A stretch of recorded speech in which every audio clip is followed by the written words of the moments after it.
తాకట్లో ఉన్న మీ బంగారాన్ని విడిపించి ఆ రోజు ఆన్లైన్ రేటుకి కొంటాం. Sharma gold company.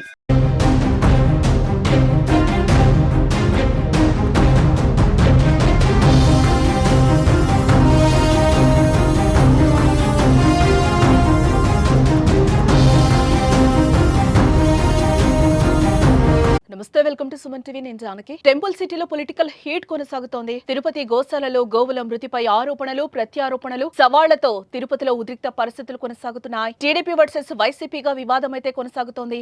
గోశాలకు రావాలని వైఎస్ జగన్ అలాగే భూమన కరుణాకర్ రెడ్డికి టీడీపీ ఛాలెంజ్ చేయగా టీడీపీ ఛాలెంజ్ ను స్వీకరించిన భూమన కరుణాకర్ రెడ్డి గోశాలకు వస్తానన్నారు. ఉద్రిక్తతల నేపథ్యంలో భూమన కరుణాకర్ రెడ్డి అలాగే వైసీపీ శ్రేణులు పోలీసులు అడ్డుకోవడంతో అక్కడ హైటెన్షన్ వాతావరణం అయితే కనిపిస్తోంది. ఇక ఇదే అంశానికి సంబంధించి మరింత సమాచారం మా తిరుపతి ప్రతినిధి ఉమాశంకర్ లైవ్ ద్వారా అందిస్తారు. ఎస్ ఉమా, అక్కడ పరిస్థితి చూస్తే చాలా హైటెన్షన్ వాతావరణం అయితే కనిపిస్తుంది. అక్కడ లైవ్ లో చూస్తున్నాం, మీ వెనకాల కూడా వైసీపీ నాయకులు కార్యకర్తలు అయితే ఉన్నట్లుగా తెలుస్తోంది. గోశాలకు సంబంధించి అసలు ఏం జరిగింది, ఎవరెవరు ప్రతి సవాళ్లు విసురుకున్నారు, అసలు ఏంటి పరిస్థితి?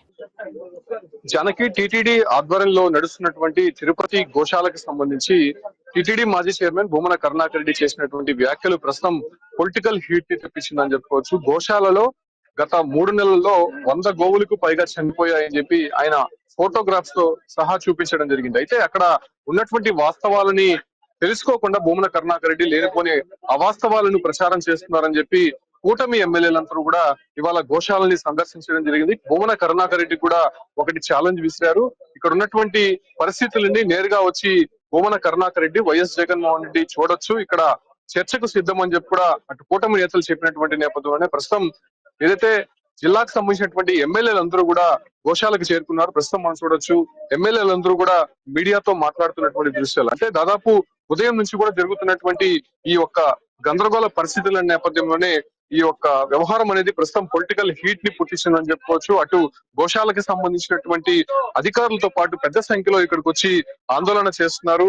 అయితే కూటమి నేతలు, ఎమ్మెల్యేలు అందరూ పూర్తి స్థాయిలో ఇక్కడికి వచ్చి భూమన కరుణాకర్ రెడ్డి ఇక్కడికి రావాలి, ఇక్కడ వాస్తవ పరిస్థితులు తెలుసుకోవాలని చెప్పి కూడా ఆయన వీళ్ళందరూ కూడా చెప్పినప్పటికీ కూడా కరుణాకర్ రెడ్డి అక్కడ ఇంటి దగ్గర దాదాపు కొంతమంది అనుచరులతో రావడానికి సిద్ధమయ్యారు. అయితే అనుచరులతో అనుమతి లేదని చెప్పి కూడా చెప్తున్నటువంటి నేపథ్యంలోనే కంప్లీట్ గా ఇక్కడ ఉన్నటువంటి పరిస్థితుల్ని తెలియజేసడానికి కేవలం భూమన కరుణాకర్ రెడ్డితో పాటు అతని సెక్యూరిటీ మాత్రమే ఇక్కడికి రావాలని చెప్పి కూడా వాళ్ళ ఆదేశాలు అయితే జారీ చేశారు. ఈ నేపథ్యంలోనే కూటమి ఎమ్మెల్యేలందరూ కూడా ఇక్కడికి వచ్చి వాస్తవ పరిస్థితుల్ని తెలిపేందుకు ఇక్కడ పెద్ద సంఖ్యలో వస్తున్నటువంటి పరిస్థితి కనిపిస్తోంది. అయితే చూడొచ్చు, ఎమ్మెల్యేలకి సంబంధించినటువంటి మొత్తం అనుచరులు, దాంతో పాటు కూడా క్యాడర్ అంతా కూడా చేరుకుంది. అయితే ఇక్కడ వాస్తవ పరిస్థితులు అంటే దాదాపు వైసీపీ ప్రభుత్వంలోనే గోవులకు సంబంధించి కావచ్చు, అంటే లేగ దూడలు కూడా పూర్తి స్థాయిలో చనిపోయాయి. సో దానికి సంబంధించినటువంటి రికార్డ్స్ కూడా కంప్లీట్ గా చూపిస్తున్నటువంటి పరిస్థితి. అయితే గత 3 నెలల్లో జరిగినటువంటి పరిణామాలపైన భూమన కరుణాకర్ రెడ్డి చేసినటువంటి వ్యాఖ్యలు ప్రస్తుతం దుమారం రేగుతున్నాయి. 100 గోవులు చనిపోయినట్టు ఇక్కడ పూర్తిగా కూడా ఆధారాలు లేవు, ఎక్కడో చనిపోయినటువంటి గోవులను తీసుకొని వచ్చి ఇక్కడ చూపిస్తున్నటువంటి పరిస్థితి కనిపిస్తోంది అంటూ కూడా అటు ఏదైతే కూటమి ఎమ్మెల్యేలతో పాటు అటు టీడీపీకి సంబంధించినటువంటి ముఖ్య నేతలందరూ కూడా వాదిస్తున్నటువంటి పరిస్థితి. సో ఈ నేపథ్యంలోనే ఇవాళ మనం చూస్తున్నాం, ఇది ప్రెమిసెస్ అంతా గోశాలకు సంబంధించినటువంటి ప్రెమిసెస్. ఈ గోశాలలో దాదాపు ఇక్కడ నుంచే తిరుమలకి సంబంధించిన అంటే శ్రీవారికి సంబంధించినటువంటి కైంకర్యాలకు సంబంధించినటువంటి పాలు కావచ్చు, పెరుగు, నెయ్యి, వెన్న ఇవన్నీ కూడా ఇక్కడ నుంచే వెళ్తూ ఉంటాయి. అంటే పరమ పవిత్రమైనటువంటి ఈ ప్రాంతాన్ని రాజకీయాలకు వాడుకోవద్దని చెప్పి కూడా కూటమి నేతలు పెద్ద సంఖ్యలో ఇక్కడ వార్నింగ్ ఇస్తున్నటువంటి పరిస్థితి స్పష్టంగా కనిపిస్తుంది. ఈ నేపథ్యంలోనే పెద్ద సంఖ్యలో వస్తున్నటువంటి టీడీపీ కూటమి నేతలకు సంబంధించినటువంటి ఎమ్మెల్యే పులివర్తి నాని ఉన్నారు. సార్, ఏం చెప్తారు? కరుణాకర్ రెడ్డి అక్కడ మమ్మల్ని రానియట్లేదు, పర్మిషన్ ఇవ్వట్లేదు అని కూడా ఆయన అక్కడ అంత తప్పుడు మాట్లాడండి. ఉదయం నుంచి జరుగుతా ఉంది. ఒక ఫేక్ ప్రచారంలో ఒక దీంట్లో చెప్తున్నాడు, రమ్మంటున్నాం, మేము ఉంటాం, వచ్చి ఆయన మాట్లాడితే మేము మాట్లాడతాం, ఉండే సాక్ష్యాలు ఇస్తాం, రమ్మంటున్నాం కదా. ఏదో ఫేక్ అంత మీకు చెప్పావు, ఏది చేసినా వైసీపీ ఫేక్. ఆ ఫేక్ ప్రచారంలో జనాలు నమ్మించాలనుకుంటారు. ఆ కాలం పోయింది. ఇప్పుడు ప్రజలు మేము తప్పు చేసినా, ఏ పార్టీ తప్పు చేసినా జనాలు గమనిస్తున్నారు. ప్రతి ఒక్కరికి ఈ కాలంలో సోషల్ మీడియాతో పాటు, ప్లాట్ఫామ్ తో పాటు అన్ని బాగా నీట్గా తెలుసు. ఎవరు తప్పు చేసినా తెలుసు. సంబంధం లేని ఒక దేవాలయం పైన వాళ్ళు వైసీపీ పార్టీ నాస్తికుడైన కరుణాకర్ రెడ్డి చాలా తప్పండి. ప్రతి కులానికి మా ఎన్డీఏ కూటమికి హిందువు గాని, ముస్లిం గాని, మన క్రిస్టియన్ సోదరులు అందరూ అన్నదమ్ములాగా ఉంటాం. వాళ్ళు ఏదో డివైడింగ్ రూల్ చేయాలనే ఉద్దేశంతో చేస్తున్నారు నాస్తికుడైన కరుణాకర్ రెడ్డి. అదైతే ఇటువంటి సరే, ఇప్పటికైనా ఈ యొక్క అంశానికి పులి స్టాప్ పెట్టే అవకాశం ఉందా? దాదాపు వారం రోజుల నుంచి ఇదే అంశం నడుస్తోంది. కొంత హిందువులు కూడా ఆందోళన వ్యక్తమవుతున్నటువంటి పరిస్థితి. ఈ ఫుల్ స్టాప్ పెట్టాలంటే ఆరోపణ చేసిన వ్యక్తి దీన్ని ఆలోచన చేయాలి. ఈ ఫుల్ స్టాప్ చేయాలంటే ఎవరైతే దీని మీద ఆరోపణ చేసే వ్యక్తి ఆయన కూడా ఆలోచన చేయాలి. మనం మీద భగవంతుని మీద ఆరోపణలు చేసింది, ప్రజల మీద కాదు. కనీసం దేవుని మీద ఆరోపణలు చేసేటప్పుడు దాన్ని రుజువు చేసుకునేది, దాన్ని ప్రూవ్ చేసే బాధ్యత అతని మీద ఉంది. అందుకని అందరూ ఇన్వైట్ చేస్తున్నాం, పోలీసుకి చెప్పినాం, అతను తీసుకురండి, ఎవరు హౌస్ అరెస్టులు చేయదండి, ఇది వైఎస్ఆర్ పరిపాలన కాదు, ఊరికే డూప్ గా చేసి హౌస్ అరెస్టులు చేసేసి హౌస్ లో పెట్టేది. ఇది భగవంతుడి మీద ఆరోపణ రుజువు చేయాలా, ఇక్కడికి రావాలా, వచ్చి వాళ్ళ ముఖ్యమంత్రి ముందు హిందువా, వాళ్ళ సతీమణి గాని ఆయన గాని ఇన్ని ఆరోపణలు చేసేటప్పుడు ఒక్కదానికైనా సమాధానం చెప్పాలి. వాళ్ళ దగ్గర ఒక్క రోజైనా సతీ సమేతగా ఇక్కడ కానీ శ్రీరాముల గుడి కానీ వెంకటేశ్వర గాని దర్శించుకున్న పాపాన వాళ్ళ మాజీ ముఖ్యమంత్రి ఉన్నాడా? పోనీ ఆయన హిందువా, ఈయన చెప్పగలుగుతాడా? ఇవన్నీ లేకుండా ఏదో ప్రజలను తప్పుదోలా ఇంకా మేము ఏమార్చే మాట చెప్తాం, ఇంకా కొన్ని ప్రజలు నమ్ముతారు అనేది ఎవరు నమ్మరు. ఇది భగవంతుడి మీద చేసిన ఆరోపణ. భగవంతుని మీద చేసిన ఆరోపణ ఆయన వచ్చి తప్పనిసరిగా ఇక్కడికి వచ్చి దాన్ని రుజువు చేసుకోకపోతే ఆ భగవంతుడు వాళ్ళకైనా శిక్ష విధిస్తాడో, లేదంటే తప్పు చేసిన మాకైనా శిక్ష విధిస్తాడని తెలియజేస్తాడు. సో ఉద్దేశపూర్వకంగా కరుణాకర్ రెడ్డి ఇలాంటి వ్యాఖ్యలు చేస్తున్నారు, కావాలనే రాజకీయం చేయాలనేటువంటి ఒక ఆలోచనతోనే ఇటువంటి కార్యక్రమాలు చేపడుతున్నారని చెప్పి అటు కూటమి నేతలు ఇప్పటికే హెచ్చరిస్తున్నారు. ఇక్కడ నుంచి మేము దాదాపు 9 గంటల నుంచి ఈ ప్రాంతంలోనే ఉన్నాము, కరుణాకర్ రెడ్డి ఎందుకు రావట్లేదు, ఆయన చేసినటువంటి ఏదైతే వ్యాఖ్యలు నిజమైతే ఆయన ఇక్కడికి వచ్చి నిరూపించాలి కదా అనేటువంటి వ్యాఖ్యలు అయితే కూటమి నేతలు చెప్తున్నారు. ఎమ్మెల్యేలు ఏ రకంగానే ముఖ్యమైనటువంటి ప్రజాప్రతినిధులతో కూడా ఉదయం నుంచి కూడా ఇక్కడే ఉన్నారు. భారీ ఎత్తున పోలీస్ బందోబస్తు కూడా ఇక్కడ ఏర్పాటు చేశారు. కాకపోతే కరుణాకర్ రెడ్డికి పోలీసులు నుంచి ఒకే ఇన్స్ట్రక్షన్ వెళ్ళింది, కరుణాకర్ రెడ్డితో పాటు వాళ్ళ సెక్యూరిటీ సిబ్బంది మాత్రం ఇక్కడ వచ్చి జరిగినటువంటి వాస్తవాల్ని తెలియజేయచ్చు అని చెప్పినటువంటి నేపథ్యంలోనే పెద్ద సంఖ్యలో కరుణాకర్ రెడ్డి అక్కడ అనుచరులతో, అదే రకంగానే ఎంపీ గురుమూర్తి, అదే రకంగానే వైసీపీకి సంబంధించినటువంటి ముఖ్య నేతలు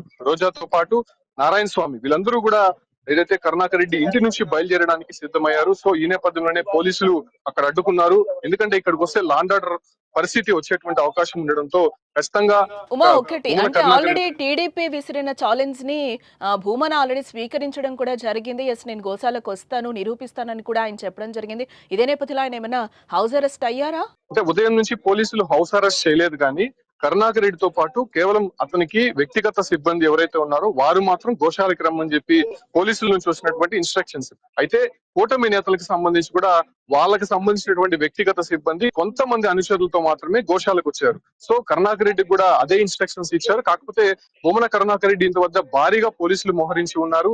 దాంతో పాటు కూడా ఆయన అనుచరులు దాదాపు 200 మంది అనుచరులు దాకా ఆయన అక్కడ పెట్టుకొని ఆ ఒక్క అనుచరులతో పాటు గోశాలకు రావడానికి ప్రయత్నించారు. సో అప్పుడే పోలీసులు అడ్డుకున్నారు, అబ్జెక్షన్ చెప్పారు. ఖచ్చితంగా భూమన కరుణాకర్ రెడ్డితో పాటు వ్యక్తిగత సిబ్బంది, సెక్యూరిటీ సిబ్బంది మాత్రమే అలౌ చేస్తామని చెప్పి పోలీసులు చెప్పినప్పటికీ ఆయన అక్కడే భీష్మించి కూర్చున్నాడు. ఆయనతో పాటు ఎంపీ గురుమూర్తితో పాటు మాజీ మంత్రులు, అదే రకంగానే కొంతమంది ముఖ్యమైనటువంటి వైసీపీ నేతలంతా కూడా భూమన కరుణాకర్ రెడ్డి ఇంటి వద్దే ఉన్నటువంటి పరిస్థితి. సో వీళ్ళందరూ ఉన్నారు కాబట్టి ఖచ్చితంగా పర్మిషన్ లేదని చెప్పి కూడా పోలీసులు చెప్తున్నప్పటికీ ఆయన ఇంటి వద్ద రోడ్డుపై బైఠాయించి ఆందోళన చేస్తున్నటువంటి పరిస్థితి. ప్రస్తుతం కూటమి నేతలు అయితే మాత్రం 9 గంటల నుంచి ఇదే ప్రాంతంలో ఉన్నారు కాబట్టి ఈ ఒక్క ప్రాంతంలో జరుగుతున్నటువంటి వాస్తవాలని తెలియజేసేందుకు కరుణాకర్ రెడ్డి ఇక్కడికి రావాలి, కేవలం పోలీసులు ఇచ్చినటువంటి ఇన్స్ట్రక్షన్స్ మేరకు వాళ్ళు ఇక్కడికి రావాలని చెప్పి కూడా చెప్పినప్పటికీ కరుణాకర్ రెడ్డి మాత్రం అందరినీ కూడగట్టుకొని అక్కడ ఉన్నాడు. ఖచ్చితంగా కరుణాకర్ రెడ్డి ఇక్కడికి వచ్చి సమాధానం చెప్పాలని చెప్పి కూడా ఇటు కూటమి నేతలంతా కూడా ఇక్కడికే వెయిట్ చేస్తున్నారు. ప్రస్తుతం వాళ్ళు 9 గంటల నుంచి వెయిట్ చేసినటువంటి అనంతరం ఇక్కడ నుంచి ప్రస్తుతం వెనుదిరుగుతున్నటువంటి పరిస్థితి కనిపిస్తుంది. అయితే గోశాలలో జరుగుతున్నటువంటి కార్యక్రమాలకి సంబంధించి కావచ్చు, ఇక్కడ జరుగుతున్నటువంటి సంస్కరణ, గోవుల పట్ల వీళ్ళు చూపిస్తున్నటువంటి కార్యక్రమాలకు సంబంధించి సో అవన్నీ కూడా కూటమి నేతలు దగ్గరుండి పరిశీలించి మీడియాకి చూపించడం జరిగింది. కరుణాకర్ రెడ్డి చేసినటువంటి వ్యాఖ్యలకు పూర్తిగా కూడా తప్పుపడుతున్నారు. గోశాలలో చనిపోతే ఏదైతే గోవులకి ఒక ట్యాగ్ అనేది వేస్తారు గోశాలలో, సో ఆ ట్యాగ్లు ఉండేటువంటి గోవు కేవలం ఒకటే ఉంది కరుణాకర్ రెడ్డి చూపించిన దాంతో, మిగతా వాటికి వేటికి లేవు. ఎక్కడో చనిపోయినటువంటి గోవులను గోశాలలోనే చనిపోయాయని చెప్పి ప్రచారం చేయడం మానుకోవాలని చెప్పి కూడా ఇక్కడ నుంచి కూటమి నేతలు హెచ్చరిస్తున్నటువంటి పరిస్థితి కనిపిస్తోంది జానకి. కూడా మాట్లాడుకోవాలి. అంటే కూటమి ప్రభుత్వం అధికారంలోకి వచ్చిన తర్వాత టీటీడీ మీద ప్రధానంగా ఫోకస్ చేసింది అని చెప్పుకోవచ్చు. అంటే గతంలో కూడా మనం రీసెంట్‌గా చూసుకుంటే కల్తీ నెయ్యి అంశం కూడా తెర మీదకొచ్చింది. ఇప్పుడేమో వైసీపీ నేతలే ఈరోజు మళ్ళీ గోశాల గురించి తెరపైకి తీసుకొచ్చిన పరిస్థితి కనిపిస్తుంది. ఇలాంటి ఆరోపణలు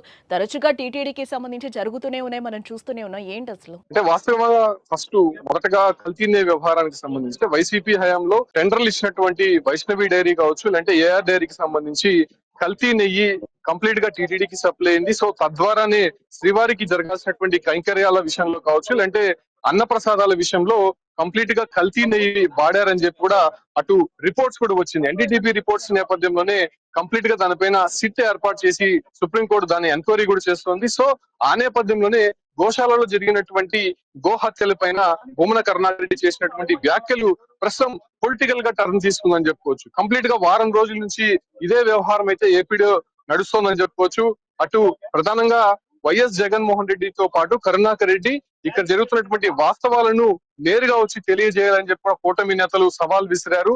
ఇవాళ ఉదయం 9 గంటలకి టైం కూడా వాళ్ళు ఫిక్స్ చేశారు. అయితే భూమన కరుణాకర్ రెడ్డికి గాని కూటమి నేతలకు గాని పోలీసులు ఒకటే ఇన్స్ట్రక్షన్స్ ఇచ్చారు. కేవలం వారితో పాటు వాళ్ళ వ్యక్తిగత సిబ్బంది, సెక్యూరిటీ సిబ్బంది మాత్రమే ఇక్కడికి రావాలని చెప్పారు. సో వాళ్ళ తరపున అందరూ కూడా ఇక్కడికి వచ్చినటువంటి పరిస్థితి, కూటమి నేతలందరూ కూడా. కాకపోతే కరుణాకర్ రెడ్డి పెద్ద ఎత్తున అనుచరులతో రావడానికి ప్రయత్నించారు కాబట్టి దాన్ని పూర్తిగా కూడా పోలీసులు అడ్డుకున్నారు. అయితే మొదటి నుంచి కూడా దుష్ప్రచారం చేస్తున్నారు. కరుణాకర్ రెడ్డి ఒక నాస్తికుడు, గతంలో దేవుడే లేదనేటువంటి విషయాన్ని కరుణాకర్ రెడ్డి చెప్పారు. ఆ వ్యక్తి ఇవాళ గోశాలలో మాట్లాడడం ఏంటి? అయితే వైసీపీ ప్రభుత్వంలో టీటీడీ చైర్మన్ గా ఉన్నటువంటి కరుణాకర్ రెడ్డి హయాంలో దాదాపు 35కి పైగా లేగ దూడలు చనిపోయాయి. దాదాపు 70కి పైగా ఇవన్నీ ఇక్కడ ఉన్నటువంటి గోవులు చనిపోయాయి అనే విషయాలు కూడా ఏదైతే కరుణాకర్ రెడ్డి హయాంలో ఉన్నటువంటి రిపోర్ట్స్ అందరూ కూడా ఈ ఒక్క కూటమి నేతలు చూపిస్తున్నారు. బట్ ఈ 3 నెలల్లో దాదాపు 90 ఆవులు ఇక్కడ చనిపోయాయని చెప్పి భూమన కరుణాకర్ రెడ్డి చూపిస్తున్నటువంటి ఫోటోగ్రాఫ్స్ కి ఇక్కడ ఆధారాలు లేవు. కేవలం ఎక్కడో చనిపోయినటువంటి గోవులను తీసుకొని వచ్చి ఇక్కడే చనిపోయినట్టు, అంటే ఇక్కడ ఉన్నటువంటి ఒక గోవు వెళ్లి రైలు పట్టాలపై పడిపోయి చనిపోయినటువంటి పరిస్థితి కూడా ఉందని చెప్పి ఒక ఫోటోగ్రాఫ్ రిలీజ్ చేశారు. సో అవన్నీ కూడా పూర్తిగా అవాస్తవం. అసలు గోశాల ప్రాంగణం అనేది చాలా కట్టుదిట్టమైనటువంటి భద్రత నడుమ ఉంటుంది. ఇక్కడ నుంచి గోవు బయటకు వెళ్ళేటువంటి ఆస్కారమే లేదు. అలాంటప్పుడు ఎలా రైలు కింద పడి చనిపోతుంది అనేటువంటి ఒక ప్రశ్న అయితే భూమన కరుణాకర్ రెడ్డి వేస్తున్నారు. సో అవాస్తవంగా కావాలనే బురద జల్లాలనేటువంటి ఒక ఆలోచనతోనే కరుణాకర్ రెడ్డి గోశాల పైన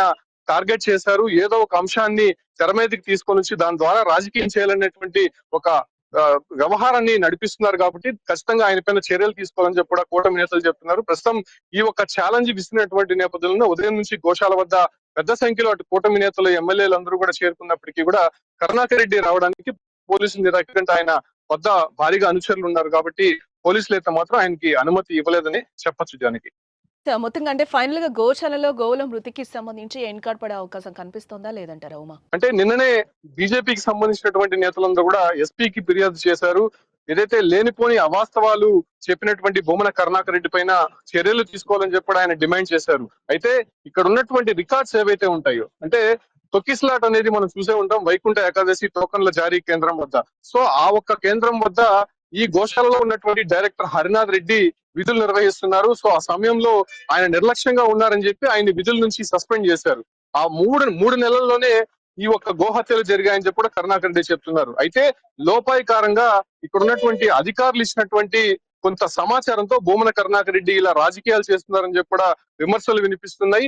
ఏదైతే హరినాథ్ రెడ్డిని ఎక్కడైతే సస్పెండ్ చేశారో ఆ ఒక్క అక్కసుతోనే ఇలా గోహత్యలు జరిగాయి అనేటువంటి విషయాలను వైసీపీ చెప్తోంది కాబట్టి దాన్ని తిప్పికొట్టేందుకు కూటమి నేతలందరూ కూడా సిద్ధమయ్యారని చెప్పుకోవచ్చు. ఖచ్చితంగా కరుణాకర్ రెడ్డి పైన యాక్షన్ తీసుకోవాలి. కాకపోతే కూటమి నేతలు మాత్రం దీనికి ఇవాళే పులి స్టాప్ పెట్టబోతున్నాం. ఎందుకంటే ఛాలెంజ్ విసిరినటువంటి భూమన కరుణాకర్ రెడ్డి ఇవాళ ఈ రోజు ఇక్కడికి రాలేదు. మేమైతే వచ్చాము. ఇక ఆయన చెప్పినటువంటి మాటలు పూర్తిగా కూడా అవాస్తవం అని చెప్పి తేలాయి కాబట్టి ఖచ్చితంగా కరుణాకర్ రెడ్డి పైన యాక్షన్ తీసుకోవాలి. ఇక ఈ ఒక్క సబ్జెక్ట్ కి మేము ఇక్కడతో ఫుల్ స్టాప్ పెడుతున్నామని చెప్పి అటు కూటమి నేతలందరూ కూడా చెప్పినటువంటి నేపథ్యంలోనే కరుణాకర్ రెడ్డి కూడా ఇక్కడికి వచ్చే అవకాశాలు అయితే కనిపిస్తోంది. వీరందరూ వెళ్ళిన తర్వాత కరుణాకర్ రెడ్డి వ్యక్తిగత సిబ్బందితో కేవలం ఇక్కడికి వచ్చి సందర్శించేటువంటి అవకాశం ఉన్నట్టయితే సమాచారం అందుతోంది. ఇది పొలిటికల్ హీట్ పుట్టించింది కాబట్టి కూటమి ప్రభుత్వం అయితే దీనికి ఇవాళతో ఫుల్ స్టాప్ పెట్టబోతుంది. అయితే లీగల్ గా ఎలా కరుణాకర్ రెడ్డి పైన యాక్షన్ తీసుకోవాలో ఆ ప్రొసీజర్ మాత్రం ప్రారంభమైందని మాత్రం చెప్పొచ్చు జానకి. రైట్ అమ్మా, మరిన్ని అప్డేట్స్ కోసం మళ్ళీ మిమ్మల్ని కాంటాక్ట్ చేస్తాం. Thanks for the updates.